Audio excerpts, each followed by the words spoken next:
Good to see you in Geneva. Thank you. Good to see you. 2 days before Watches and Wonders, we have with us 4 new launches for Lange. Isn't that a good? Which is higher than the historical average. Yeah, I can remember 2 years back, we came with just one watch and everybody was surprised because on top of that was limited to 100. But how often do you launch an automatic chronograph? So, by nature, that was the highlight and we left it like it. Then last year we were a lot better because we came with 2 watches. Yes. But also important and big watches. And this year we come with 4, arguably because the one comes in 2 different color iterations, but it's basically 3 brand new first-time watches. And one way to describe this is that there's something for everyone. There's a really entry-level model that sort of harks back to the models of the late 90s, early 2000s in the design and style. And also at the other end, you have the Grand Complication, right? Yeah. It's the first perpetual calendar minute repeater from Lange. True. Why did you decide to launch watches at opposite ends of the spectrum? I always struggle a little bit with the entrance watch definition. I mean, that's an expensive watch. We don't distinguish in quality. That's the same quality that goes into this watch or this watch. Yes. It is just less complex and therefore it has less parts and therefore it's more accessible. Not every collector has 100,000 euros to work with every year or now and then. And this watch will crown a lot of collections which are passionate about watchmaking but don't have endless funds to play with. So that's very important for us because that's where passion starts. Yeah. It's not very transactional. It's a passion. To touch on the point also that this is an 1815, because you have entry-level Saxonias as well. Yes. Is it something you want to do to give the entry client options? If you look at the Saxonia and the 1815 from a design perspective, they are very different. I think it is important at that level also to have different answers to different requests. Not everybody likes a 2-hand watch. That's very simple, very reduced. The 1815, and funny enough, it's very attractive specifically for younger collectors because if a design has been around for so long, it almost becomes like, grew up with it. Yeah. The wrist presence of that watch, if you put that around your wrist, it wouldn't shout 34 millimeter, but it's a 34 millimeter diameter watch. The movement is completely new. We never had a movement as small as this one, so we couldn't build a 34 millimeter watch. But it comes with 72 hours of power reserve. So all the bells and whistle that you would expect from a movement when we launch a new one from us.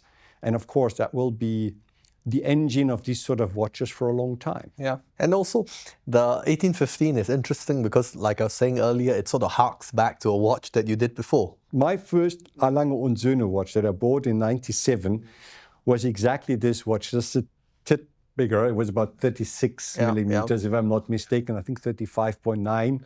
And of course, it was white. But other than that, on a photo, I think you would struggle to distinguish between what we launched back then and what we launched this year. And then, of course, at the other end of the spectrum, there is the minute repeater perpetual. This is the first time you're combining this complication. I mean, we live and produce out of Glashütte.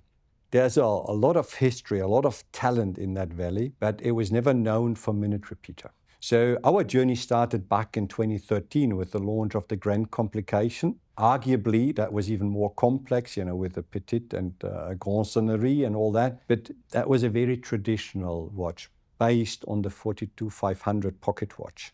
I think we surprised everybody that we didn't straight after that come with a classical minute repeater, but with the Zeitwerk decimal repeater, which still today is an outstanding watch, very different to any other watch. A few years later, the Richard Lange minute repeater. Which is very classical. Very traditional, like you would expect it from us. Yeah. But again, minute repeater, minute repeater, minute repeater. Now it's the first time that we combine 2 of the big complications. We are particularly proud of is it's a Lange Söhne face. You see the outsize date, which gives it away immediately.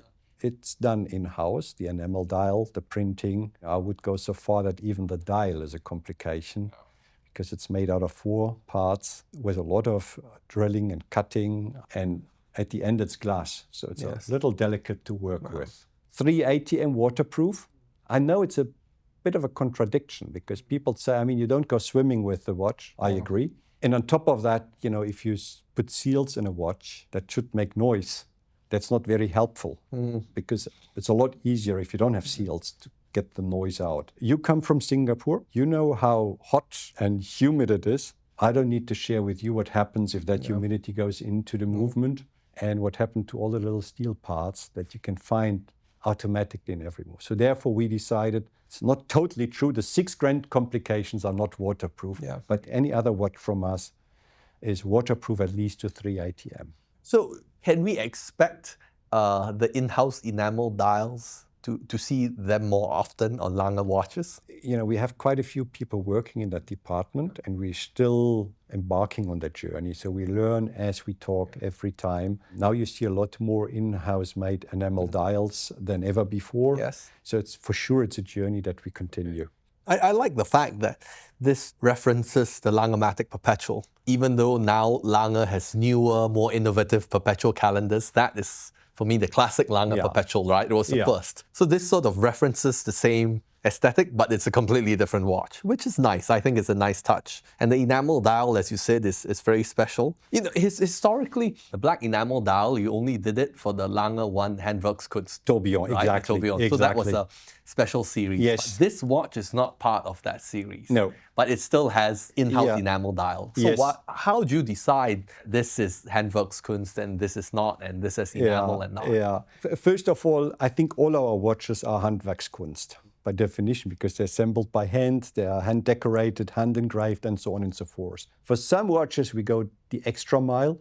And I think the watch I can see on your wrist is a good example of it, where we take a standard watch with all due respect, it's still a complicated watch, but we go all in a way which is not sustainable on a bigger run of watches. If you come up with a very expensive watch like the one you have in your hands, you automatically bring all that in. So that's almost like a Handwerkskunst from the design, from the decoration, from the enamel dial, but it's from a definition, it's different to what we call the Handwerkskunst series. Okay, yeah. It's the high end, you know, that's new territory for us. And of course, you want to go the extra mile. And in a way, if you look at the 3 watches, we haven't talked about the third one, but if you look at the 3 watches, they're all first timer for Lange Söhne. Yes. First time a small watch like this, first time the combination of minute repeater and a perpetual calendar. And of course, first time you can see so much honeygold in just one spot. Yeah, this definitely holds the record for the most honeygold in any watch. It was a design challenge. If you think about Lange Söhne and what we stand for, a pure golden watch doesn't come to your mind because we associate that with something very different, don't we? Yeah. But the request of our customers was, you know, we wanted to have that over the top because you don't need a sport watch that's made out of gold. But there was a huge request and we're very lucky to have honeygold because it takes the shine of gold away. It is still precious metal. Yes. And it still has that aesthetics that no other has, but it blends in a way that you can see, you know, a full golden watch from Lange Söhne. It feels a little like bronze. It's a bit more muted, it's more restrained, it's not over the top. It's difficult to see because we are here in artificial light. The moment you go outside, it will look like white gold, you know, loses the gold shine a little bit if it's exposed to natural light. And what was your first sensation as you put it into your hand? Very impressive. The weight. The weight is very impressive. Günther Blümlein, you know, in the early days said, whenever you touch a watch from Lange Söhne, you should have the same feeling that you have when you close a door of a Mercedes. And he said that feeling must be created when every time you touch a watch. So even if you take the small watches, your eyes will say it's a heavy watch because you wouldn't associate so much weight. It's a feeling of quality. Yeah. I remember you mentioned before one of the bottlenecks in the production for the Odysseus sports watch was the bracelet. Yes, so still I assume for this, making a honeygold bracelet must have been especially difficult. Again, if you see the decoration of that watch, it's closer to the titanium than to the steel watch. From a decorational point of view, every link has to be done individually, polished, assembled. In a way, even the bracelet and the finishing of the bracelet is a complication. What I like the most is the micro adjustment. I had that watch around my wrist for about 2 weeks. Was even traveling to Singapore and Bangkok to it, so in hot climate. Yeah. So I need to take 2 links out, and then I can adjust with the fine adjustment the perfect fit, because it has to fit tightly around your wrist. If that starts moving, it's gonna hurt. And why did you choose to pair it with a brown dial? The dial is also a little color changing thing. Now it looks like brownish. If you put it into natural light, it's more like a gray brown. The combination is just perfect for the honeygold. You know, it blends in very nicely. The honeygold and the reflection of the honeygold onto the dial gives it that ever-changing color. That's why it's so difficult to take a good photo of the watch, because it changes all the time. Yeah, very impressive. The last Odysseus that was launched was in titanium. Are we going to expect that future Odysseus models will also be in unusual materials? The Odysseus is our design playground. We want to stay very traditional with our 5 classical watch families, where it's precious metal and so on and so forth. So that's where we want to stay contemporary and look, but traditional in any other aspect. The Odysseus gives us the freedom to play. And that's why we use titanium or now honeygold. Will there be more? We're going to see. The future's a long time. But for sure, if we push boundaries with materials or with design, then the Odysseus is the family to do so. Lange is still a very traditional brand in quality and style. Yes. Would you say that there are some materials that Lange would never use? For instance, a ceramic case with silicon escapement. I believe that our clients, they want to see a competent person struggling in regulating a watch. That's what they like. You take that away if you go with the new materials, because you put it together and it works. There's no regulation, nothing. So that's why I would say never ever. I also believe that very few materials for us are appropriate.